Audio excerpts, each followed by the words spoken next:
வெற்றி பயணம் நேயர்கள் அனைவர் மீதும் எல்லாம் வல்ல இறைவனின் அமைதியும் சமாதானமும் உண்டாவதாக. ரஃபா கொழுந்து விட்டு எரியக்கூடிய ஒரு இடமா மாறி இருக்கு. எந்த அளவுக்கு அப்படின்னு சொன்னால், அந்த காசா பகுதிகளில் பல இடங்களில் இஸ்ரேல் தாக்குதல் நடத்தினாங்க. ஆனால் இது வரைக்கும் இல்லாத தாக்குதலாக ஒட்டு மொத்தமாகவே அந்த ரஃபாங்கிற அந்த ஒரு சின்ன பகுதி கொழுந்து விட்டு எரியறத நம்ம பார்க்குறோம். அதை பார்க்கும்பொழுது மிகப்பெரிய மன உளைச்சலுக்கு எல்லாருமே ஆளாகி இருக்கிறாங்க. இதனாலேயே உலகத்துடைய ஒட்டுமொத்த கண்களும் தற்பொழுது ரஃபாவை நோக்கி திரும்பி இருக்கிறது. எகிப்தை ஒட்டுன இந்த பகுதி ஒரு சின்ன நகரம். அந்த நகரத்தில் இவ்வளவு கொடூரமான விஷயங்கள் அரசாங்கத்தினாலேயே செய்யக்கூடிய ஒரு சூழல் இருக்குது பாருங்கள். இதுதான் ரொம்ப கொடூரத்துடைய உச்சம். ஏன்னா ஒரு தீவிரவாதிகள் கிட்ட பயங்கரவாதிகள் கிட்ட கூட சிக்கன ஒரு இடம் இந்த அளவுக்கு சிக்கி சின்ன பின்னமாகாது. ஆனால் அந்த ரஃபா இஸ்ரேலுங்கிற ஒரு அரசாங்கத்தினால் இந்த அளவுக்கு கொடூரமாக தாக்கப்பட்டு கொண்டிருக்கிறது. குழந்தைகள் கொல்லப்பட்டுக்கிட்டு, அந்த பெண்கள் கொல்லப்பட்டு கொண்டு, அப்பாவி மக்கள் ஆண்கள் கொல்லப்படக்கூடிய அந்த காட்சிகள் ரொம்ப கொடூரமாக இருக்குது. அதாவது தலையே இல்லாத ஒரு குழந்தையுடைய உடலை தூக்கி அதோடைய தந்தை, அந்த குழந்தையுடைய தந்தை கதறக்கூடிய அந்த ஒரு விஷயம் இருக்குது பாருங்கள். அது கல் நெஞ்சு படைச்சவங்களால கூட அந்த காட்சியை பார்க்க முடியாது. அந்த அளவுக்கு ரொம்ப கொடூரமாக இருக்குது அந்த ரஃபால நடக்கக்கூடிய விஷயங்கள்.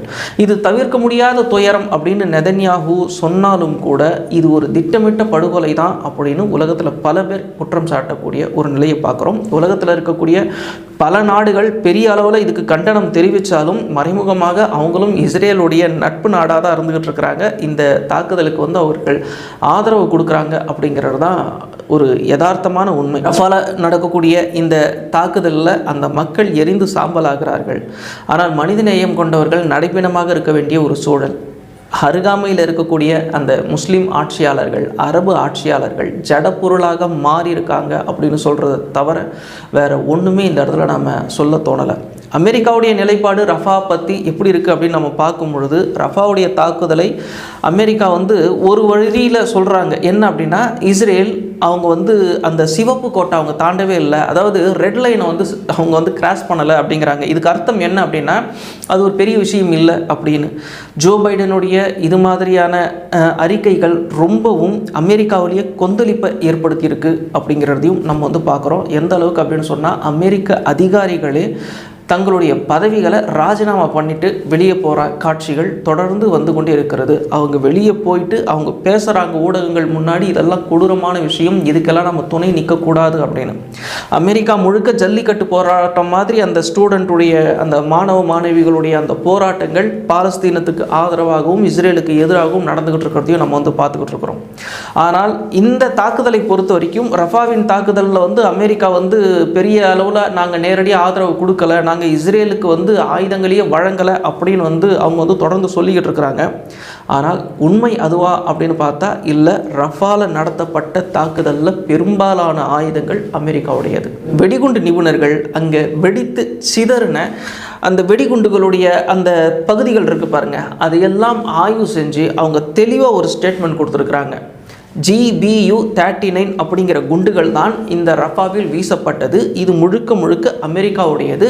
போயிங் நிறுவனத்தால் தயாரிக்கப்பட்ட இந்த குண்டு துல்லியமாக தாக்கக்கூடியது. இந்த குண்டு அடர்த்தியாக மக்கள் இருக்கக்கூடிய இடத்தில் தாக்கப்பட்டால் மிகப்பெரிய அளவில் உயிர் சேதம் ஏற்படும் அப்படிங்கிறதுக்காகவே இந்த குண்டு தயாரிக்கப்பட்டது அப்படிங்கிற அந்த ஒரு விஷயத்தை ஆதாரபூர்வமாகவே வெடிகுண்டு நிபுணர்கள் தெளிவாக அறிக்கைகளை வெளியிட்டிருக்கிறார்கள்.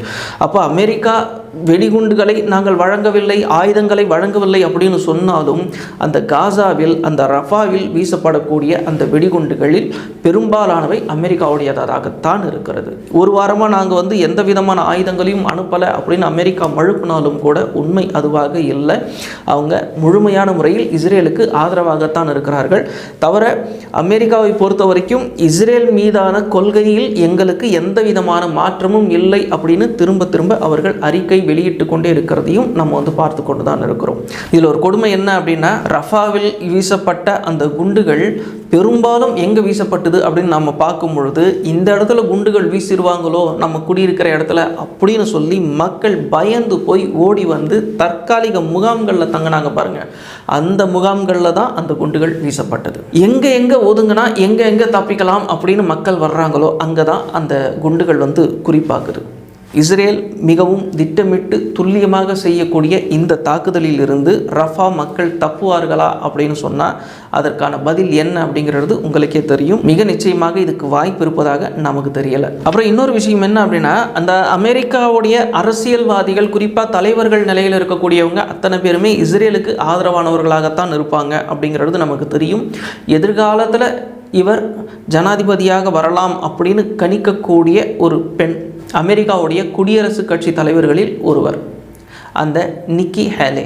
இப்போ இவங்க இஸ்ரேல் வீசுறதுக்காக தயார் நிலையில் வைத்து கொண்டு இருக்கக்கூடிய அந்த ஆயுதங்கள் இருக்குது பாருங்க, அந்த ஆயுதங்களில் இவங்க எழுதுகிறாங்க ஃபினிஷ் தெம், முடிச்சிருங்க அப்படின்னு.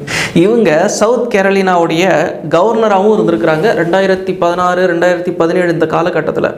அப்போ இது மாதிரியான ஆட்கள் தான் அமெரிக்காவில் தலைவர்களாக இருந்து கொண்டிருக்கிறார்கள் அப்படிங்கிறதையும் நம்ம பார்க்குறோம். அமெரிக்காவுடைய ஸ்டாண்டை பொறுத்த வரைக்கும் அவங்க தெளிவாக இருக்காங்க, இஸ்ரேலுக்கு ஆதரவு அப்படிங்கிற பேரில். அதே சமயம் இஸ்ரேலை சுற்றி இருக்கக்கூடிய அரபு ஆட்சியாளர்கள், முஸ்லீம் ஆட்சியாளர்களுடைய நிலை எப்படி இருக்குது அப்படின்னு சொன்னாக்கா அவர்கள் கண்டனம் தெரிவிக்கிறாங்க. ஆனால் அதே சமயம் இஸ்ரேலுக்கு ஆதரவான நிலையில் தான் இருக்கிறாங்க. நம்ம ஏன் இஸ்ரேலுக்கு ஆதரவான நிலையில் அமெரிக்கா இருக்குது, இவங்க இருக்குது, அவங்க இருக்காங்க அப்படின்னு நம்ம சொல்கிறோம் அப்படின்னு சொன்னாக்க, இவ்வளவு பெரிய ஒரு கொடூரமான சூழல் நடக்கும் பொழுது கூட இஸ்ரேலுக்கு எதிரான ஒரு சின்ன ஒரு எதிர்ப்பை கூட இவர்களால் காட்ட முடியவில்லை. கண்டனம்ங்கிற ஒரு வார்த்தையை தவிர செயலில் எதுவும் காட்டினால் மட்டும்தான். நான் சொல்கிறது இந்த இடத்துல போர் அல்ல, குறைந்தபட்சம் ராஜ்ய நடவடிக்கையாவது இஸ்ரேலின் மீது எடுத்தால் மட்டும்தான் இவ்வளவு பெரிய ஒரு இனப்படுகொலை நம் கண் முன்னால் நடந்து கொண்டிருக்கிறது, இதை தடுத்து நிறுத்த முடியும். 2009 எவ்வளவு கொடூரமான அந்த ஈழ யுத்தத்தில் எத்தனை அப்பாவி மக்கள் கொல்லப்பட்டார்கள், கற்பழிக்கப்பட்டார்கள் அப்படிங்கிறது நமக்கு தெரியும். அந்த நேரத்திலையும் உலக நாடுகள் கைகட்டி வேடிக்கை பார்த்து கொண்டு தான் இருந்தது. தற்பொழுது அந்த காசாவில் நடக்கக்கூடிய இந்த துயரமான, குறிப்பாக ரஃபாவில் நடந்து கொண்டிருக்கக்கூடிய இந்த கொடூரமான விஷயங்களை நோக்கியும் உலக நாடுகள் அமைதியாக மட்டும்தான் இருந்து கொண்டிருக்கிறது. ரொம்ப, அதாவது அந்த ஈழப்போரை விடவும் ரொம்ப கொடூரமான தாக்குதல் தற்பொழுது நடந்து கொண்டிருக்கிறது. இப்பொழுதும் நாம் அமைதியாகத்தான் இருந்து கொண்டிருக்கிறோம். நம்மளுடைய ஆதங்கம் எல்லாம் எப்படியாவது இந்த அப்பாவி மக்களை காப்பாற்றுவதற்கு ஏதாவது ஒரு வழியை செய்யுங்க அப்படின்னு தான். காப்பாற்ற வேண்டிய இடத்துல இருக்கக்கூடிய எல்லாருமே அமைதியாக இருக்கக்கூடிய ஒரு சூழ்நிலையில் இவர்கள் கைவிடப்பட்ட ஒரு மக்களாக தானே இருக்காங்க. இந்த ஆதங்கத்தில் தான் நம்ம இதெல்லாம் சொல்லி கொண்டிருக்கிறோம். ஆக நாங்கள் இந்த போருக்கு ஆதரவு கொடுக்கல அப்படின்னு உலக நாடுகள் சொல்கிறதும் பொய்யாகத்தான் தெரிகிறது. நாங்கள் அப்பாவி மக்களை கொல்வதை எப்பொழுதும் ஏற்றுக்கொள்ளவில்லை அப்படின்னு சொல்கிறதும் பொய்யாகத்தான் தெரிகிறது. ரஃபா அமைதியாக வேடிக்கை மட்டுமே பார்க்க வேண்டிய சூழலில் உலகம் தள்ளப்பட்டிருக்கிறது அப்படிங்கிறது தான் இந்த இடத்தில் நாம் தெரிந்து கொள்ளக்கூடிய, புரிந்து கொள்ளக்கூடிய ஒரு செய்தி. இறைவன் நாடினால் அடுத்த பதிவில் சந்திப்போம். நன்றி.